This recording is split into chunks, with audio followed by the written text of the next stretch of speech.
आज हम लोग रैंकिंग एंड ऑर्डर के नेक्स्ट पार्ट में आते हैं। तो कुछ इंपॉर्टेंट क्वेश्चन देख लेते हैं, डिफरेंट टाइप ऑफ क्वेश्चंस। तो चलिए लेट नहीं करके क्वेश्चन स्टार्ट कर लेते हैं। क्वेश्चन नंबर 1, ध्यान से सुनिएगा आप लोग। पहले in a cricket team Dhoni is taller than Virat, यानी एक क्रिकेट टीम है जिसमें धोनी का जो साइज है, जो हाइट है, वो बोलेंगे हम विराट से ज़्यादा है। But not as tall as Raina, but जो उसका जो हाइट है वो रायना की तरह नहीं है। इसका मतलब धोनी विराट से तो बड़ा है बट वो रायना से क्या है, छोटा है। यानी इसको अगर हम इस तरह से बोले क्लियर होगा कि जो धोनी है ये किससे बड़ा है, तो बोला विराट से बड़ा है, विराट से बड़ा है, बट ये रायना से छोटा है। तो इसका मतलब रायना इन तीनों में सबसे बड़ा कौन है, रायना है। यानी रायना, धोनी, विराट।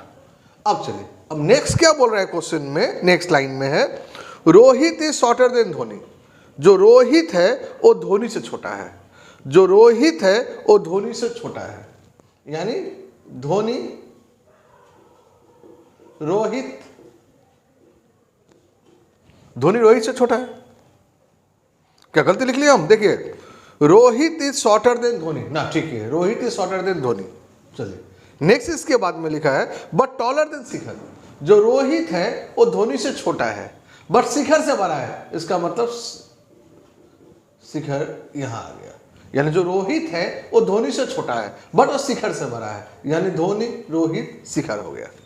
अब मेरा क्वेश्चन क्या बोल रहा है, who among them is the shortest. बोला है इसमें सबसे शॉर्टेस्ट कौन है, रायना, धोनी, विराट, रोहित और शिखर में सबसे छोटा कौन है। अब इसको अगर अरेंज करें हम तो रायना, धोनी, विराट ऐसे हो सकता है। अगर इसको अरेंज करेंगे हम लोग तो कैसे अरेंज हो सकता, सबसे ऊपर में तो रायना होगा, समझ ही रहे हम लोग। उसके बाद में धोनी। अब धोनी के बाद में क्या हो सकता है, अब देखो धोनी के बाद तो रोहित भी है और धोनी के बाद इधर देख रहे विराट भी है। तो ऐसे बोल सकते हैं हम, धोनी के बाद विराट, विराट, विराट के बाद रोहित, रोहित के बाद शिखर। एक पॉसिबिलिटी ये है, हम तो इसको ऐसे ही बोल सकते थे हम कि नहीं, रायना, रायना के बाद धोनी, धोनी के बाद रोहित, रोहित के बाद शिखर, फिर शिखर के बाद क्या है, विराट। ये तो ऐसे भी बोल सकते हैं हम कि रायना, फिर से धोनी, उसके बाद में रोहित, उसके बाद में विराट, उसके बाद में शिखर।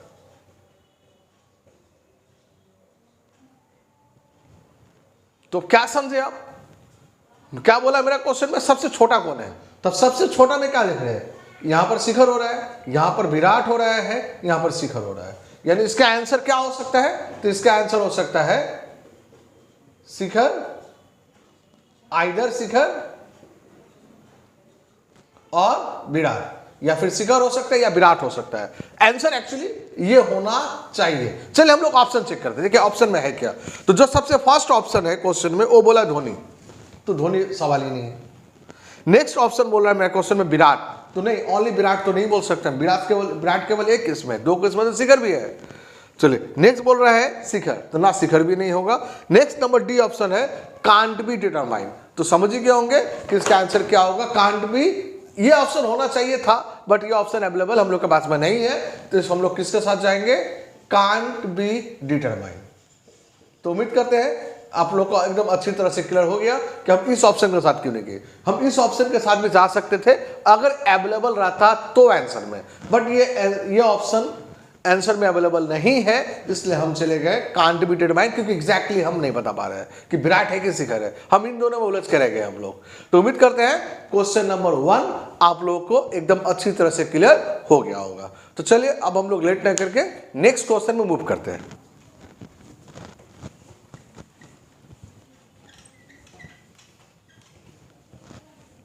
क्वेश्चन नंबर 2, चलिए देखिए क्या लिखा हुआ है। Among A, B, C, D, E, each having a different amount of money। बोला A, B, C, D, E 5 जन है, यानी 5% है, सबके पास में अलग मनी है। C has more money than only E, C के पास में केवल ई से ज्यादा पैसा है। C has more money than only E, ना और भी है, ओनली ई बी ए, यानी सी के पास में किससे ज्यादा पैसा है, ई से ज्यादा है, बी से ज्यादा है, ए से ज्यादा है। अब ई में ई बी और एम हमको नहीं पता कौन ज्यादा कौन कम, बट सी के पास जो पैसा है वो इन लोग से ज्यादा है, इसलिए सी को ऊपर लिखा मैंने। चलिए अब मेरा क्वेश्चन बोल रहा है who among them has the highest amount of money, बोला इस उसमें उसका बाद हु क्या लिखा, हाईएस्ट अमाउंट ऑफ मनी। इसका देखिए अभी एक पर्सन और भी तो है, तो ये सी आ गया, ए आ गया, बी आ गया, ई आ गया, तो क्या बच गया, डी के बारे में मेरे पास कोई इंफॉर्मेशन ही नहीं है। और जब डी के बारे में मेरे पास कोई इंफॉर्मेशन ही नहीं है तो हम कैसे बोलते कि सी का ज्यादा होगा या बी डी का ज्यादा है। ये तो समझ में आ गया कि ई बी से ज्यादा सी का है, बट डी से ज्यादा किसका है, डी और सी का रिलेशन तो हमको नहीं पता ना, तो हम कैसे बोल पाएंगे कि डी का ज्यादा है या सी का ज्यादा है। तो अब देखते हैं ऑप्शंस में है क्या। देखिए फर्स्ट ऑप्शन दिया हुआ है सी, सी नहीं बोल पाएंगे हम क्योंकि डी से सी का रिलेशन हमको नहीं पता है। नेक्स्ट इसके बाद बोल रहा है क्वेश्चन में डी, डी के बारे में जब इंफॉर्मेशन ही नहीं है तो हम कैसे बोलते हैं फिर हम। नेक्स्ट इसके बाद नेक्स्ट है, नेक्स्ट ई बोल रहा है, ई तो सवाल ही नहीं उठता। नेक्स्ट इसके बाद है डाटा इनएडिक्वेट, तो डेफिनेटली इस क्वेश्चन का आंसर क्या होगा, डाटा इनएडिक्वेट ही होगा।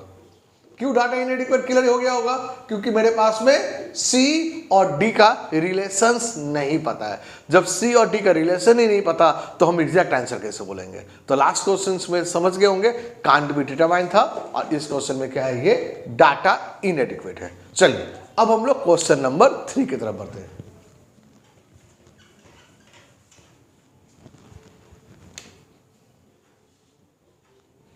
क्वेश्चन नंबर 3 देखिए, अमॉन्ग 5 फ्रेंड, देखिए 5 फ्रेंड है, नीलू इज यंगर देन विभा, जो नीलू है वो विभा से छोटी है, जो नीलू है वो विभा से छोटी है, यानी विभा ये लोग से बड़ी है, ये विभा ये हो गया नीलू, जो नीलू है वो विभा से छोटी है, इसका मतलब विभा बड़ी है। बट लिखा है but older than Pooja, but जो नीलू है वो पूजा से बड़ी है, इसका मतलब ये रही पूजा। उम्मीद करते क्लियर कर पाए हम। चलिए ना, ये लोग पी डबल ओ की जगह पी यू यूज किया है, तब पी यू ही दे रहे हैं, कंफ्यूज नहीं होइएगा आप लोग। चलिए जो नीलू है वो विभा से छोटी है बट पूजा से बड़ी है, तो समझ गए मेरा डायग्राम क्या बना, विभा, नीलू और पूजा। अब मेरा क्वेश्चन बोल रहा है नेक्स्ट, इसके बाद बोल रहा है Pooja is younger than Asha and Anupam, जो पूजा है वो आशा और अनुपम से छोटी है, यानी आशा और अनुपम, इससे छोटी कौन है, पूजा। आशा और अनुपम से छोटी कौन है, पूजा है। बट हमको ये नहीं पता आशा और अनुपम का रिलेशन, कि आशा बड़ी है कि अनुपम बड़ा है, ये हमको कुछ नहीं पता। लेकिन तो आशा और अनुपम से केवल हमको पता है कि पूजा छोटी है, जैसे हमको यही पता है हमको। नेक्स्ट इसके बाद मेरा क्वेश्चन बोल रहा है नेक्स्ट लाइन में, आशा इज ओल्डर देन विभा, जो आशा है वो विभा से बड़ी है, यानी आशा होगा, उसके बाद में क्या है, ये विभा है। Asha is older than Vibha, Asha is older but younger than Anupam, but जो आशा है वो अनुपम से छोटी है, इसका मतलब अनुपम क्या है, आशा से बड़ी है। देखिए जो हमको यहां नहीं पता था, सेकंड में नहीं पता था कि आशा और अनुपम में कौन बड़ा है कौन छोटा है। देखिए अब जो थर्ड लाइन है यहां पर एकदम ये क्लियर हो गया कि आशा से, आशा क्या है, छोटी है, किससे छोटी है, अनुपम से, बट वो किससे बड़ी है, विभा से बड़ी है। अब मेरा क्वेश्चन नेक्स्ट बोल रहा है who is rank 4th in the ascending order of the age, in the ascending order, यानी छोटा से बड़ा में तो हमको 4 नंबर में कौन आएगा, यानी अगर छोटा से काउंट करेंगे तो छोटा वाला को फर्स्ट, उसके बाद सेकंड, उसके बाद थर्ड, उसके बाद फोर्थ। हम बोलेंगे आप डिसेंडिंग ऑर्डर में अरेंज कर लीजिए कि सबसे बड़ा कौन है। अब देखिए सबसे बड़ा कौन है, यहाँ देखिए ध्यान से, यहाँ पर तो अनुपम डेफिनेटली सबसे बड़ा हो जाएगा, अनुपम, आशा, विभा, उसके बाद हम बोल सकते हैं नीलू, पूजा। देखिए अनुपम यहाँ तो अरेंज है ही मेरे पास में, अनुपम, आशा, विभा, विभा के बाद जानते हैं हम लोग क्या होता है, नीलू, तो नीलू आ गया यहाँ पर, नीलू का मतलब क्या है, पूजा है। और यहाँ पर एक लाइन बोला था कि आशा और अनुपम से छोटा पूजा है, देखिए आशा से भी छोटा पूजा है और अनुपम से भी छोटा पूजा है, तो अरेंज हो गया। अब देखिए यानी सबसे छोटा कौन है, पूजा है। तो देखिए असेंडिंग ऑर्डर, यानी ये 1, ये 2, ये 3, ये 4, ये 5, तो क्या लिखा है कि फोर्थ नंबर कौन है, छोटा से फोर्थ नंबर, तो छोटा से फोर्थ नंबर में हम लोग का कौन है, आशा है, यानी इधर से 4 नंबर। यानी देख लीजिए एक बार, अगर देखिए फिर से क्वेश्चन देख लीजिए एक बार, क्वेश्चन में लाइन में क्या लिखा था, who is rank fourth in the ascending order of the age, यानी असेंडिंग ऑर्डर से काउंट करेंगे तो छोटा से 4 नंबर कौन आएगा, तो सबसे छोटा में नंबर 1, उसके बाद नंबर 2, उसके बाद नंबर 3, उसके बाद नंबर 4। तो उम्मीद करते हैं क्वेश्चन नंबर 3 भी आप लोगों को एकदम अच्छी तरह से क्लियर हो गया होगा। चलिए अब हम लोग नेक्स्ट क्वेश्चन में चले आते हैं।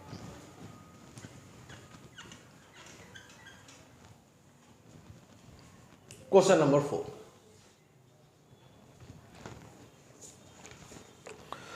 D is taller then C and E।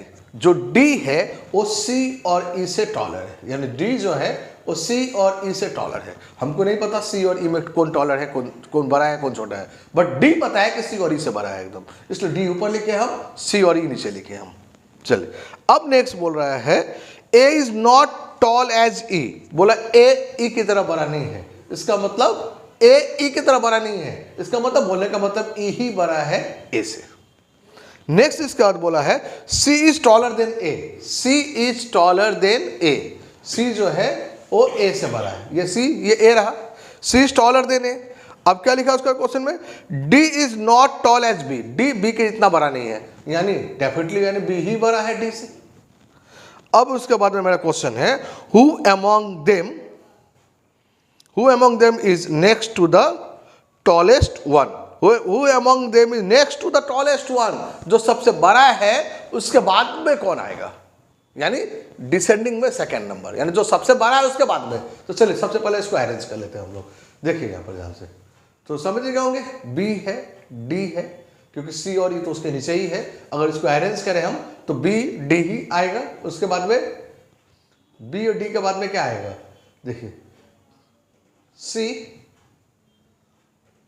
और E, उसके नीचे A है। हाँ यहां पर भी E हो सकता, यहां पर भी C हो सकता, उसके नीचे A होगा, क्योंकि देखिए हमको E और C में हमको नहीं पता कौन बड़ा है, हमको जस्ट ये पता है कि E के नीचे भी A है, C के नीचे भी A है, तो E के नीचे भी A हुआ, C के नीचे भी A हुआ, इधर से देखेंगे तो C के नीचे A है और E के नीचे A है, बट एग्जैक्टली इन दोनों का रिलेशन हमको नहीं पता, ये दो किधर भी हो सकता है। तो बोला है कि जो सबसे बड़ा है उसके बाद बोला है, सेकेंड टॉलेस्ट पूछा है, तो सेकेंड टॉलेस्ट क्या है, तो ये रहा सेकंड टॉलेस्ट, सबसे बड़ा टॉलेस्ट भी, सेकंड टॉलेस्ट क्या है हम लोग का D।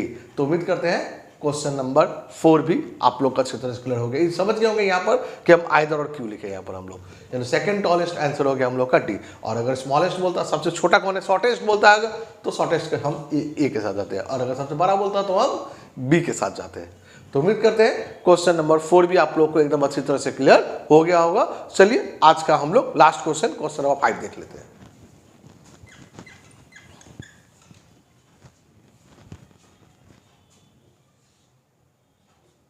क्वेश्चन नंबर 5,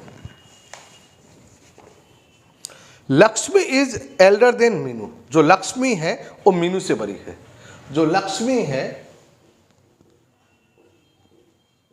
वो मीनू से बड़ी है, लक्ष्मी मीनू से बड़ी है, Lakshmi is elder than Meenu. Leela is older than Meenu, जो लीला है वो मीनू से बड़ी है, जो लीला है वो बोल रहा है मीनू से बड़ी है।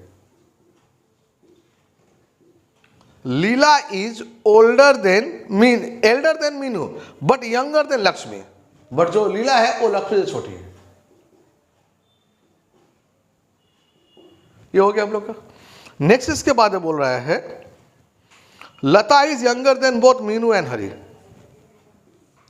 मीनू और हरि दोनों से ही छोटा है कौन, लता। मीनू और हरि उन दोनों से ही कौन छोटी है, लता छोटी है, बट हमको ये नहीं पता इन दोनों में कौन बड़ा है कौन छोटा है अभी तक फिलहाल। अब आगे देखते क्या लिखा क्वेश्चन में, but Hari is younger then Meenu, Hari is younger then Meenu, समझ के होंगे हरि मीनू से छोटा है, तो यहीं पर अरेंज कर लेते हैं, तो ये हो जाएगा मीनू, ये हरि और ये क्या हो गया, लता हो गया। तो मेरा क्वेश्चन है हु इज द यंगेस्ट, बोला सबसे छोटी कौन है यहाँ पर, यानी सबसे छोटी कौन है, इसको अरेंज कर लेते पहले, तो समझ गए होंगे अरेंज कैसे करेंगे, लक्ष्मी लीला मीनू, तो आई थिंक तो लक्ष्मी मीनू इसी में चला आएगा, तो यहीं पर अरेंज कर दे रहे हैं लक्ष्मी लीला मीनू, मीनू के बाद में हरी है और हरी के बाद में क्या है, लता है। तो अरेंज हो गया हम लोग का ये। अब इस अरेंज में बोला है कि सबसे शॉर्टेस्ट कौन है, सबसे छोटा कौन है, तो सबसे छोटी कौन है भाई, तो लता है। तो समझ में आ गया होगा। अगर सबसे बड़ा पूछता तो बोल सकते थे हम लक्ष्मी सबसे बड़ी है, बट सबसे बड़ी तो पूछा नहीं है, हमसे क्या पूछा, सबसे छोटा कौन है, तो सबसे छोटा कौन है भाई, लता है। तो उम्मीद करते हैं क्वेश्चन नंबर 5 भी आप लोग को एकदम अच्छी तरह से क्लियर हो गया होगा। तो आज का वीडियो हम यहीं पर एंड कर रहे हैं। Thank you.